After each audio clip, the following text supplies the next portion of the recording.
Greetings, and welcome to the Bowling Green First United Methodist Church. We hope that you enjoy what you're about to see, and you can find us on the corner of Broadway and Church Streets at 11 o'clock on Sunday mornings. Or you can find us at bgmethodist.org and on Facebook at Bowling Green First United Methodist Church. Now, we're going to start this morning with kind of just a quick introduction to where we're going to be going this fall. We're going to kind of start a series. We're going to kind of break it up into smaller pieces and do some other things. And this fall, we're going to take a kind of a long look at the Bible. And this is kind of, we're going to kind of see where we're going to go from here. That's the book for me. That's the book for me.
But that's where we're going starting next week. This morning, though, we're on Gideon's story, and Gideon has kind of this whole different thing that he is dealing with. And so I need some help getting this set up, though. Shay, you want to come up here? Yeah, come on up. I need your help with something. All right, I think I did. Yeah, let's stretch it out a little bit. All right, we'll go over kind of, we'll set this down. We'll probably okay. Let's put this down.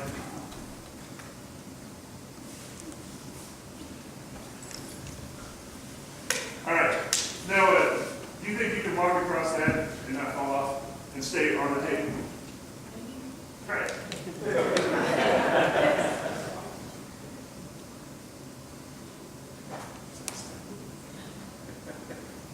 All right. Okay. You ain't done yet. Have you ever played the game 52 card pickup?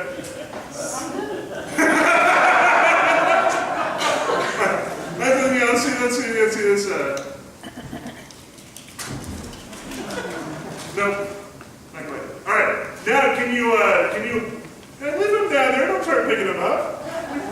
I'm the only one that's allowed to cheat. All right, do you think you can walk across all of that and not step on any cards?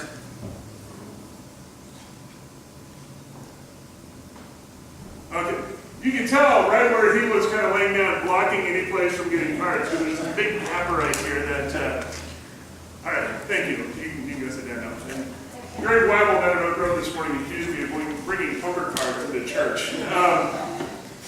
But this is Gideon's story right here. As we're looking at what it is that he's going through, Gideon is trying to figure things out. Because he, on the one side of this, he knows that he has been called by God to a very specific job. On the other side of it, though, he's got worries and insecurities and fears, and he's not sure he's going to be able to do that. Does that sound familiar at all to anybody? That this is, and Gideon is trying now to walk this line between those two things. Figure out how he's going to make his way through all of this stuff that he's got to deal with between what he knows is right on the one side and his fears and insecurities on the other. But unfortunately for Gideon, it doesn't stop there, though, because Gideon now is, he's in the middle of some of this rest of this, because we've got to set this now in the middle of the book of Judges. Because the book of Judges tells the same story basically just a bunch of times. Israel is good for a while, and then they turn away from God, they get in trouble, they cry out to God for help, God sends them help, they're good for a while, they get into trouble, this story keeps going, it repeats itself. This is in the middle of one of those times when Israel has kind of messed things up. They are in trouble, they've turned away from God, they don't know what's going on now, and they have been taken over by the Midianites. And they are under their control and under their authority, and they don't like it. And God calls to Gideon and says, Gideon, you're going to be the one who's going to be the general of my armies to pull the people out and to free them from the Midianites. And this is where Gideon begins to get a little perturbed about this. He's not sure about how this is supposed to work. He's trying to walk this line between what God called him to do, his worries and insecurities, and then on top of this, let me cover up the shade and empty space here, there's all this other stuff that the Israelites have put on top of this, and he's not sure how he's going to do this work. But here's where Gideon does the good thing. Gideon is a faithful man. He is faithful to God. He's wanting to listen to God. And so Gideon puts together how it is that he is going, he goes to God and discusses up to this and shows us the example that we need. This is in chapter 6, verses 13 to 15. Gideon's story goes from chapter 6 to 8. Verses 13 to 15, Gideon goes to God and says, God, I can't do this. We're weak. That's the first big one. Both him and his tribe. Gideon was part of the half-tribe of Manasseh. And he says, we're weak. We can't do this. We don't have any power to be able to do any of this. Then he says, I'm young. Can't you find someone older and wiser to do this work? I don't know what I need to know to do this. And then Gideon says, besides, God, why aren't you doing this? Why aren't you doing this to bring us out of this? And God's response to this was, well, that's why I'm sending you. It wasn't what Gideon wanted to hear, but this is what God is leading him up to. But this is important because this begins the process for Gideon of clearing out all this stuff that is on his path. But that's just the start of the process, because that gets him started. He lifts it up to God, and that's a good start. And here's the second part of this that he also does, is that he then replies, and this is in verse 17, if I've gained your approval, please show me a sign that it's really you speaking with me. Now here's where there are some folks that would say, well, but doesn't it also say in the Bible that you shall not test the Lord your God? Or you shall not put the Lord your God to the test. There we go, I'll get it right. There's some folks that say that's what Gideon's doing. He's testing God.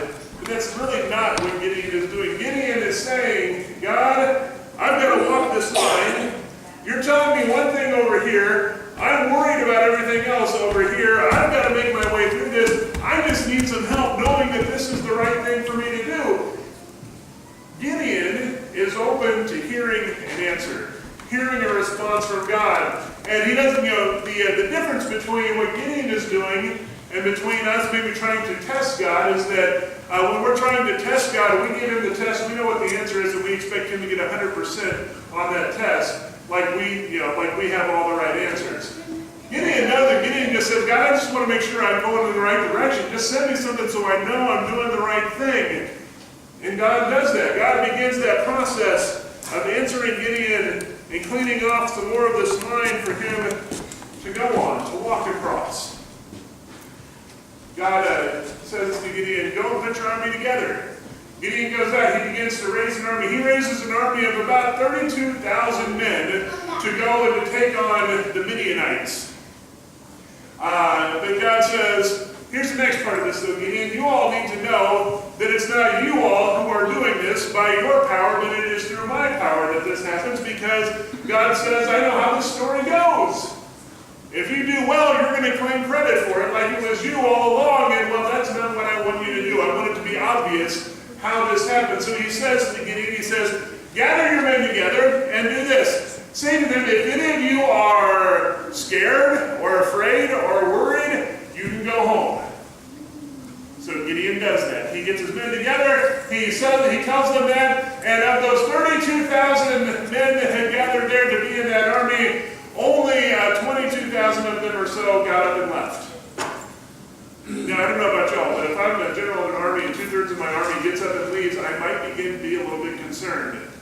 If Mark is coaching a team and 2/3 of his offense gets up and walks off the field, I think he might have something to say about that. But this is what happens. Now, God isn't done yet. This would be the part where we would say, well, things are getting tricky for Gideon, but in reality, God is still cleaning off this line. And then God says, one more thing, Gideon. Take your men down and give them something to drink down by this body of water that's over here. But watch them and watch and see what they're doing. This is where we picked up our reading for this morning. He says, see how they do it. For those who get down and lap the water up like a dog, get down on their hands and knees and just kind of stick their tongue out and lap the water up, count them, and then count the ones who kneel down, make a cup out of your hand and drink that way. And so Gideon does, and then they get that done, and then God says to Gideon, with the 300 men who lapped, I will rescue you and hand over the Midianites to you. Let everyone else go home.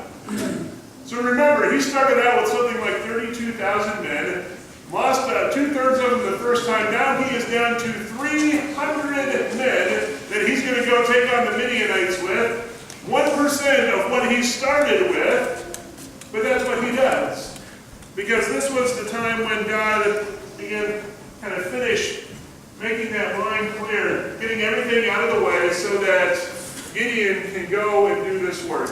In the rest of chapter 7 and chapter 8, we read how Gideon goes down and frees his people from the Midianites and establishes peace over all the Israelites for 40 years until Gideon dies.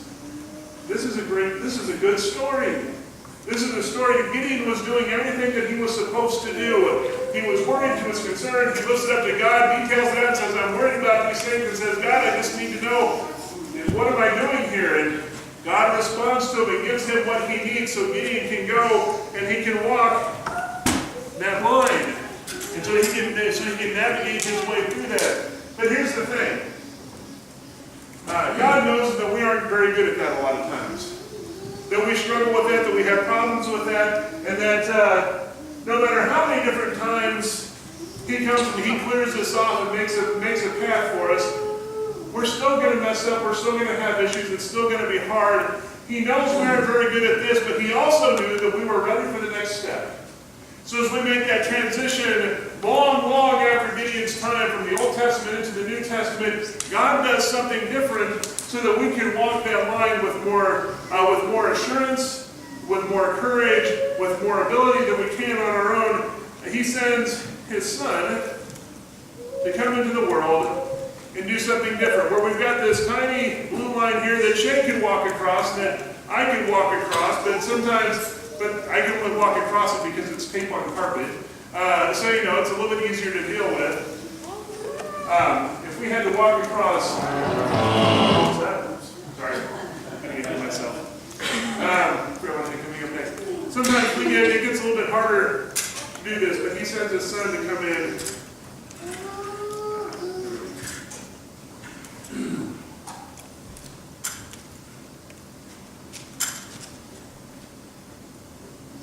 Now this is an easier line to walk.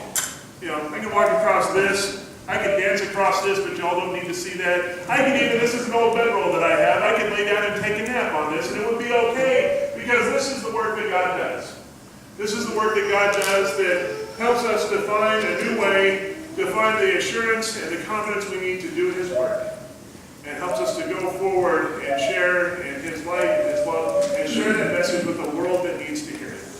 Let us go this next week and share that message of hope and promise to people that need to hear it, to help walk this line that God puts down for us so that we can be the people God wants us to be.